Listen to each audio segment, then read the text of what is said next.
Today I'm talking about finances and fears and how finances and your thinking around finances has a direct impact on whether or not you're going to be successful selling as a solopreneur. It's interesting because finances are a very early thing that you have to get sorted out when you become a solopreneur. When I meet a prospect who either left corporate or just decided they wanted to start their own consultancy, for example, they'll come to me like, all right, Terry, I need this, I need that, website, branding, blah, blah, blah. And it's funny how it's so easy to get distracted by tactics and how you want to, I want to have a business that does this and I want to be able to do that. And all of that stuff is fine. In the last episode, I talked about having a sales process. You have stages or steps that you go through when you have a sales conversation. This actually happened not too long ago.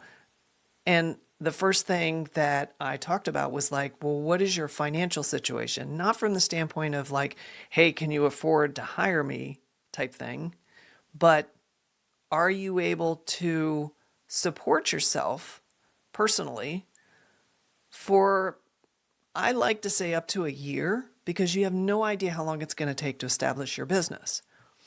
You could get a bunch of clients in a week. It could take a year. We don't know.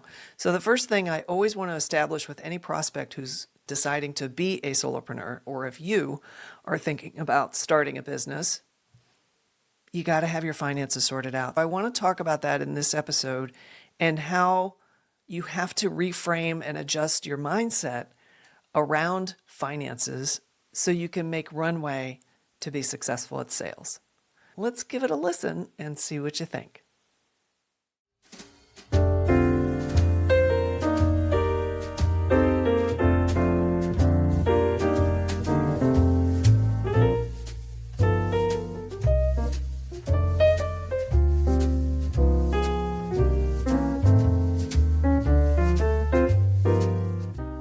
Welcome to My Solopreneur Life. I'm Terry Pappy, your gracious host, and I am so glad you're here. I have a wonderful episode for you. Sit back, relax, and let's have some real talk about what it is to be a solopreneur.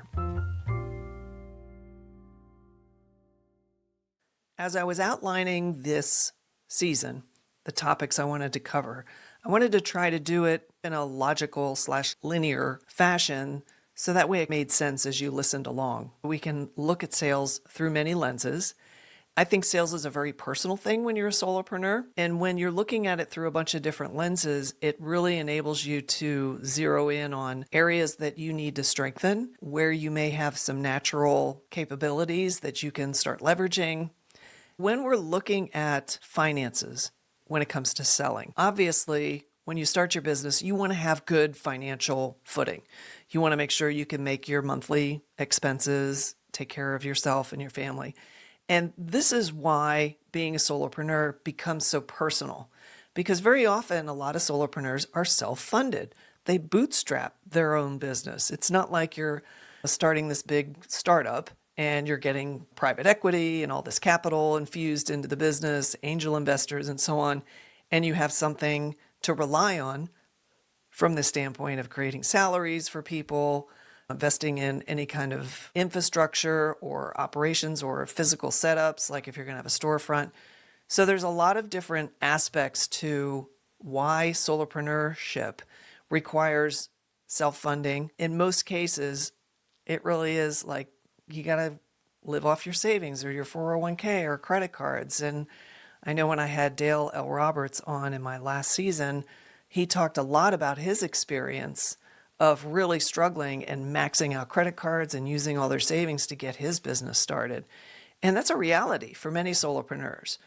When I started my business, I was laid off, and it was a little over a year after my husband passed away.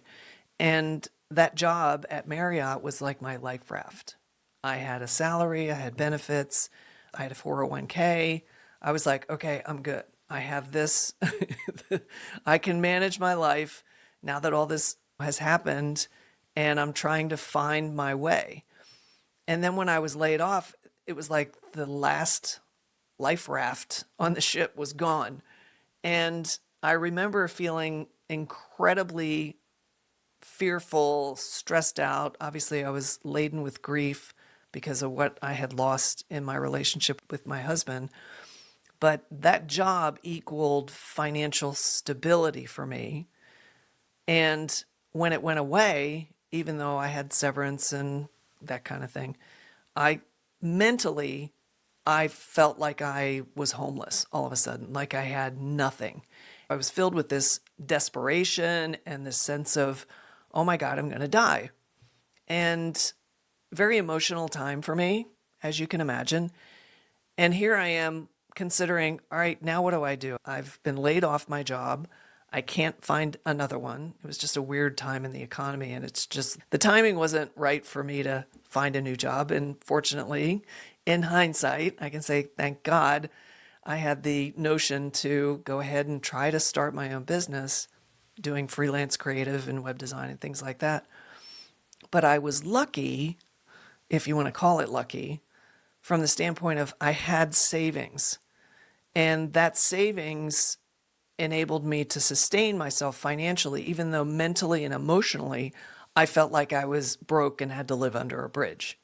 That example that I personally lived, and why I will be sharing what I'm sharing in this episode, it demonstrates how our thinking around money, and I'm not going to get into like, what is your story about money and all that stuff. That we'll leave that for the therapist. But I want to offer you some different concepts about how finances or your attitude, mindset about finances in your solopreneurship really has an impact on whether or not you're going to be successful at sales. Like I said, I was lucky. I was able to rely on my savings that I had, which carried me until I finally started getting some business, which took me a while to figure that out. And I've talked about that in numerous episodes. Yeah, I'm laughing at some of the crazy things I ended up doing just to get started. But it happened. The sales came. They were small at first, and they grew. And I worked hard to talk to people, build my network, and get out there and do it. But once I kind of got over that trauma of the job loss, my husband passing, being in a situation where I had a lot of bills, I had 2 mortgages at the time. And I just had to work really hard at saying, it's okay, Terry, you have some money in the bank. You can ride this for a little bit, whether that means you're just biding your time until you can find another job or whatever. As I walk through this conversation about finances and selling, think about where you're at as far as your financial situation. When you are in a sales situation, this is what I mean by make sure you have your finances in order. If you come at an opportunity, let's say you get a referral or someone reaches out to you on LinkedIn or on social media and they're like, hey, I'd love to talk with you about your services or your business because I need help with XYZ. You're like, ooh, you're super excited. I know I get excited when someone reaches out to me and wants to talk about their business. And when you go into that conversation, if you go in with the thinking that, God, I really need this sale, almost like you're losing something that you haven't even gotten yet. When you approach a sales conversation from the standpoint of lack or a sense of desperation, you will not go into that sales conversation with a lot of potential success. And I'll tell you why. 2 reasons. One, you carry that energy of desperation. There's that, I need to get this deal. I need to make this a successful sales situation. And you haven't even had the conversation yet. It's like, I got to get the client or I got to win this deal. However, based on what it is you're selling. That's a really scary place to work from because it's coming from that place of desperation. What's in the desperation is a fear of lack, a fear of if I don't make this work, I'm a failure, fear of rejection, as I talked about in the last episode. All these fears are at the heart of it when you really sit down and think about it. Where does all that come from? Because I'm good at what I do and I love being in business for myself and I want to help people and I can solve problems all day and all night. But yet when you get into that sales conversation, if you're not coming in fully confident, fully like, you know what, I don't care if I get this opportunity or not. I'm here to help this person, maybe make a new friend. What that does is that relieves the pressure from having to close a deal or having to make a good impression or somehow win in that conversation. Because remember, we're all here to create connection, to serve one another, and to make sure that we're being as honest as possible in any type of conversation and building relationships. And you know me, I'm a relationship seller, so that's just how I like to approach all of that. I'm here to help. I'm here to get to know you, get to know your business, and that's how I roll. Now, doing things to get your financial situation where it doesn't flow into those sales conversation is really job one. There are practical things you can do, such as take a look at what your expenses are. If you're paying a subcontractor to manage your website, if you're paying somebody to do social media, if you're subscribing to a bunch of different platforms or services to actually do what you need to do in order to market your business, all those are business expenses. Of course, they get written off, but you have to pay for them. You get those bills every month or once a year, and you have those expenses. Make sure that you are very much aware of what your business expenses are, because we're all solopreneurs and we all have that bleed over of personal, because you have to pay yourself, okay? At least generate some sort of income from your business. Otherwise, why are we in business? And so there's the personal side of your finances that you really need to make sure that you're on top of. Like, what are my expenses every month for my personal living? How do I support my family? What are some unexpected things that come up? What am I putting away for savings? Coming into this sales model that you're developing for your business, at the root of it, you've got to have a good financial base. Because if you go in, again, to these conversations and you're feeling the pressure to close a deal or the pressure to make that sale and get that income into your business because you need to pay the mortgage that month, or you had 3 months where you didn't get any new business, or a big project just ended and the income isn't coming anymore. There's a whole litany of situations that you can find yourself in.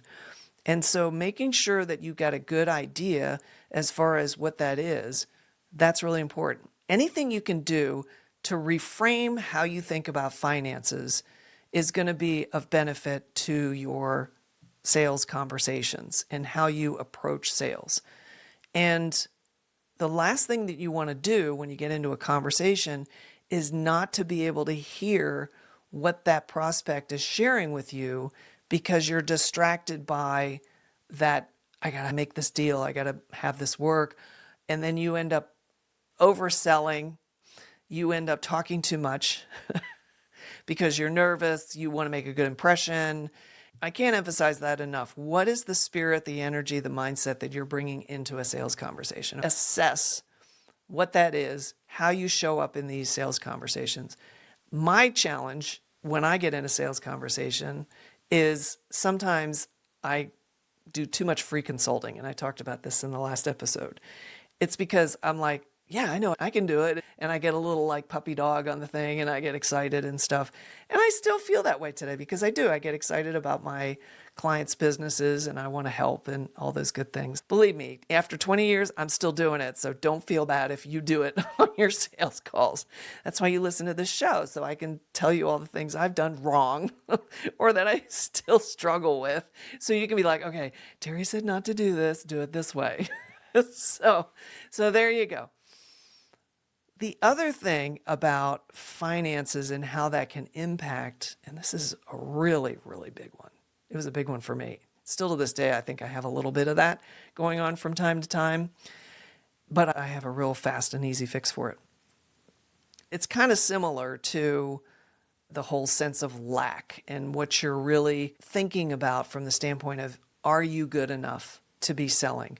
What is the attitude or the energetic positioning that you have about who you are? And if you're valued enough or if you feel that you can bring value. When your energy and focus is more oriented toward lack, toward scarcity, toward fear, worry, all of those things, and they could be going on at an unconscious level. That's why I talked about get your finances sorted out first. Really be in control through knowledge. Understand what you need, where you're at, where you've got some wiggle room, and so on, and make it happen.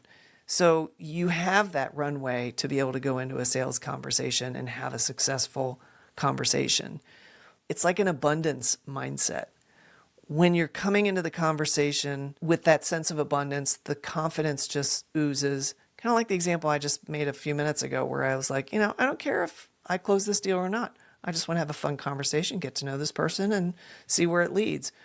But when you neutralize what you're trying to get, when at the background, it's almost like you've got this energetic footprint of, I don't deserve it, or I don't think I'm good enough, or I have to work too hard, or I don't know how to sell, or whatever is going on, that energy, that energetic footprint will come in and sabotage that call. It's almost like you will attract another no, or, not now.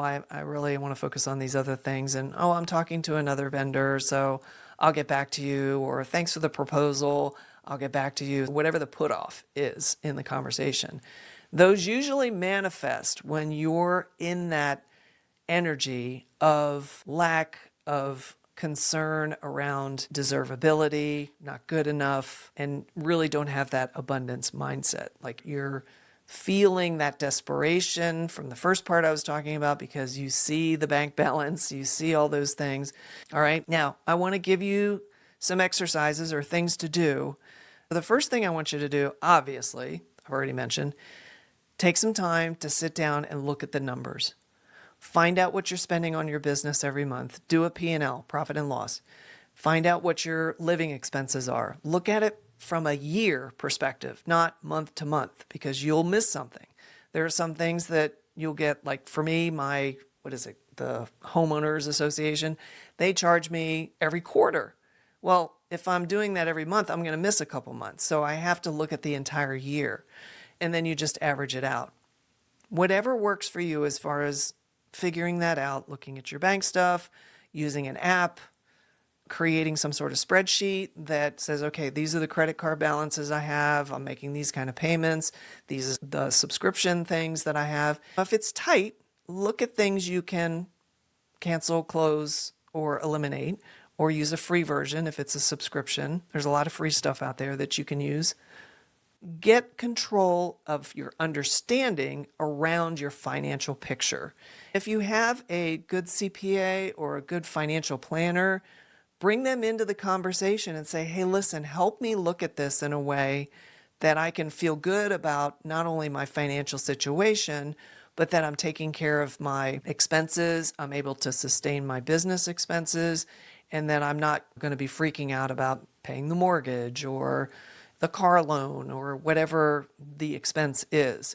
They're great at that stuff and they love to talk about it. That's like they eat, sleep, and drink numbers. So bring them into the conversation. Find support where you can. Get a good handle on your actual financial situation. See where there's challenges, make adjustments, get comfortable with the real numbers. That's the first big thing. Once you get a hold of that, then you're like, okay, I'm in a good position. Now, you can take that and you can say, all right, this is what my sales goal as far as dollar amount.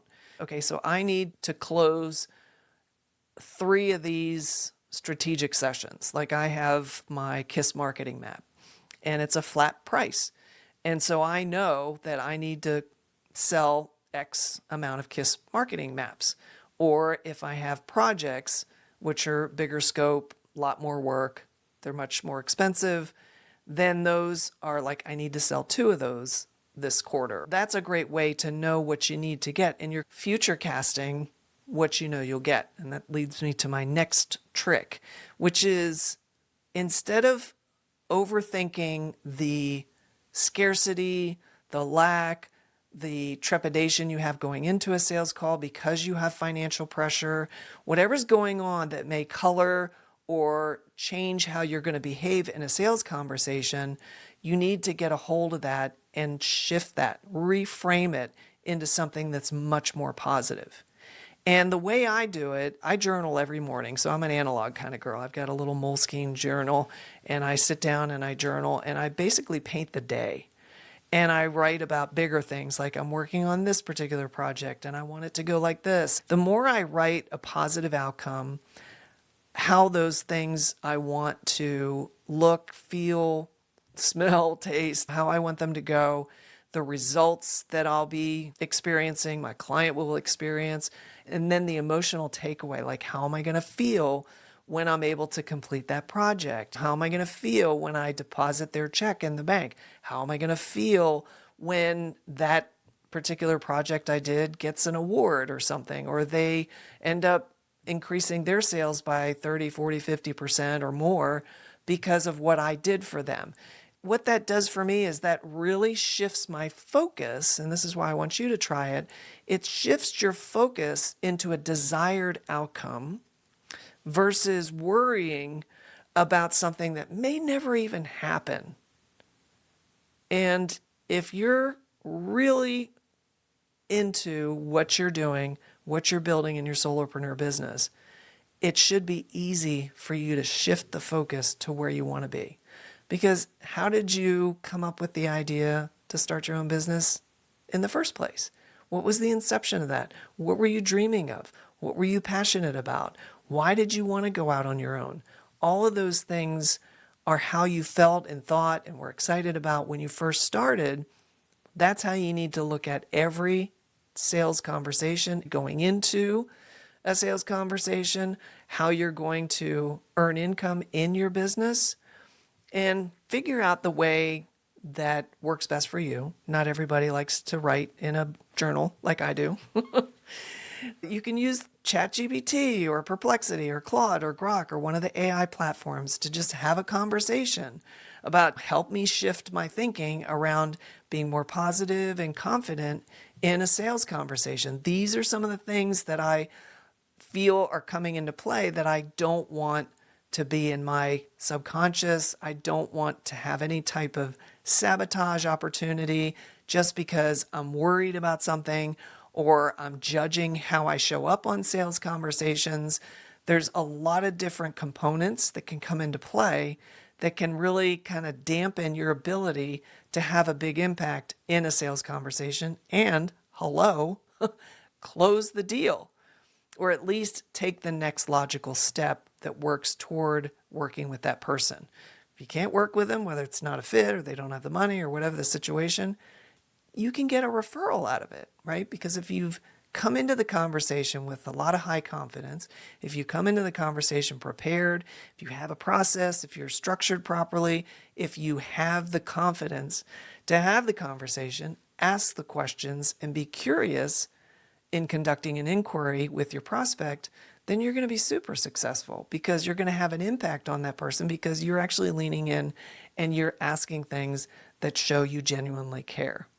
So those are the two things that I think will really help you when it comes to getting your finances squared away, so then you can go into each sales conversation with a lot of confidence, a lot of faith, and really just enjoy having a conversation with someone that you really could help. So I hope that works for you. See you in the next show. Well, I know you're disappointed, but that's it for this episode. Listen, the great news is there's another one coming, so stay tuned. Anyway, I just want to make sure that you do the prompt. If this episode had a prompt, and you get that homework done because you're going to be a better solopreneur. How's that for a maternal finger shaking at you? Hey, listen, thanks so much for being here, for giving me time of your day, and, for taking it on. So if you want to learn more and stay connected with me, just head on over to mysolopreneurlife.com. Thanks a bunch. See you soon. That was pretty good. I think I'll keep that one.